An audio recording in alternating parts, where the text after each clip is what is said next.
Hi friends, how are you all? మాకు holidays ఇచ్చారు రోజ్. ఇప్పుడు నేను చేసేది చాలా ట్రెడిషనల్ డిష్ అండి. మన గ్రాండ్ పేరెంట్స్ ఉన్నప్పుడు తపాల చెక్కలు అనేవాళ్ళు, గుర్తుందా? అలాంటిది బియ్య పిండితో అనమాట. చాలా ఈజీ రెసిపీ. ఏం లేదు, రైస్ ఫ్లోర్ తీసుకోవడం, కొంచెం ఉప్పు, కొంచెం కారము, ఆనియన్స్, కరివేపాకు, కొత్తిమీర, పచ్చిమిర్చి అన్నీ వేసి బాగా మిక్స్ చేసుకొని మనం గారెలు ఎట్లా చేస్తాము అట్లా ఒత్తుకొని చేసుకోవడం అనమాట. కాకపోతే ఏంటంటే ఆనియన్స్, పచ్చిమిర్చి ఇవన్నీ బాగా మిక్స్ అయ్యేలాగా డైరెక్ట్గా వాటర్ వేయకుండా ఫస్ట్ పొడిపిండిలోనే ఇవన్నీ బాగా మిక్స్ అయ్యేలాగా కలుపుకోవాలి.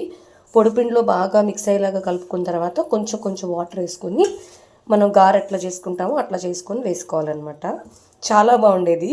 వెనకట్లో తపాల వైపు బోర్లు ఇచ్చేసి వెనక వైపు పెట్టి వేసేవాళ్ళట, అందుకని తపాల చెక్క అనేవాళ్ళంట దీన్ని.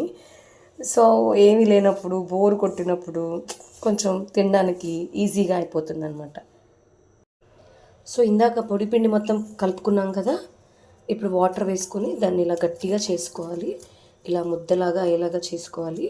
దీన్ని మనం గారెలాగా ఒత్తుకొని, కావాలంటే మనం అట్ల పన్నం మీద లైట్గా ఆయిల్ వేసుకొని కాల్చుకోవచ్చు. లేదా మనం గారెలు ఎట్లయితే వేస్తామో అట్లా బాండీలో ఆయిల్ పోసి దాంట్లోంచి మనం ఫ్రై చేసుకోవచ్చు అనమాట. సో నేను కొన్నిలా చేద్దాం అనుకుంటున్నా.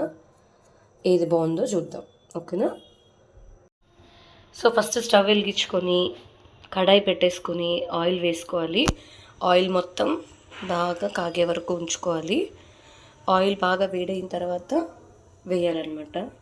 ఆయిల్ వేడయ్యే ప్రాసెస్లో ఉంది.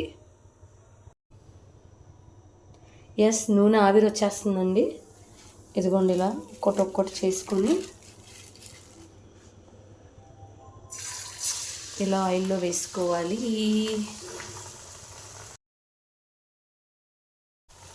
సో ఫైనల్లీ ఇలా ఆయిల్లో వేసుకొని కొంచెం రెడ్డిష్ కలర్ వచ్చే వరకు మనం దీన్ని ఫ్రై చేసుకోవాలన్నమాట.